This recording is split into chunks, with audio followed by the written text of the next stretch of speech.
Hello, people of the internet, and welcome to another something vloggy castle road trip, part 2. This week we're going to St Quentin's Castle. Woohoo!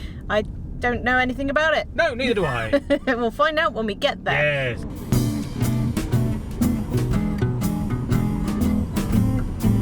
Well, we've arrived, and as with a lot of these castles, you have to abandon the car in a side street and then wander around to it. If there's ever any uncertainty as to whether or not there's a castle nearby, you can always look for a place called Castle Cottage.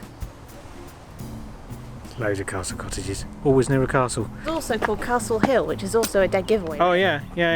Castle Hill. And do you think it might be near to somewhere like, I don't know, maybe just, maybe there's a big castle nearby?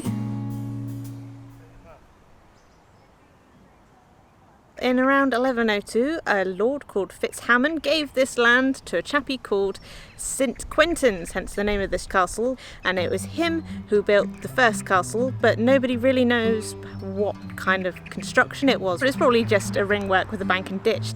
During the 12th century, a rectangular stone keep was built, and that sits just behind the gatehouse.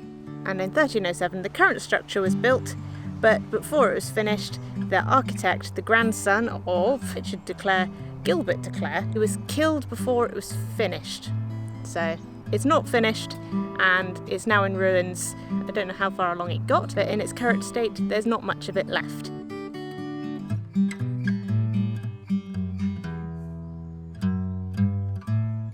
There seems to be a few places that you could go in, but they're shut. I don't know when they open.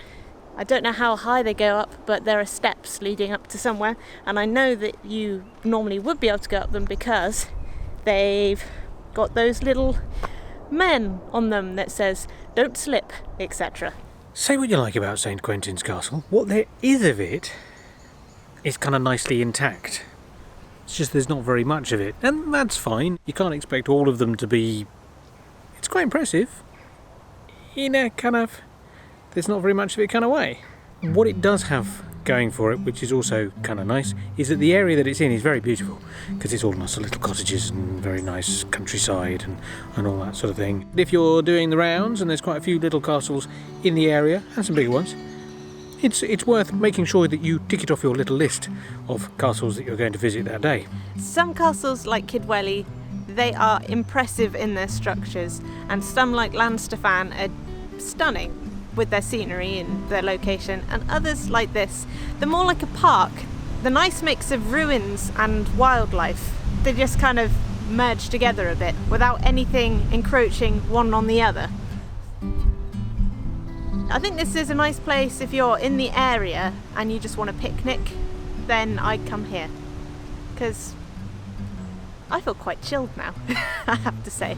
This is it for St Quentin's Castle, and where are we going next, Joey? Quentin Castle. Quentin Castle, which is a good name, isn't it? It's fun to say. Say it with me. Quentin Castle. There you go. So that's where we're heading next. And obviously, if you want to see that, which will be in another episode, you'll need to hit the subscribe button, and don't forget to click the little bell to give it some ears. And you'll get all your notifications. You will indeed. Okay. TTFN. See you next time.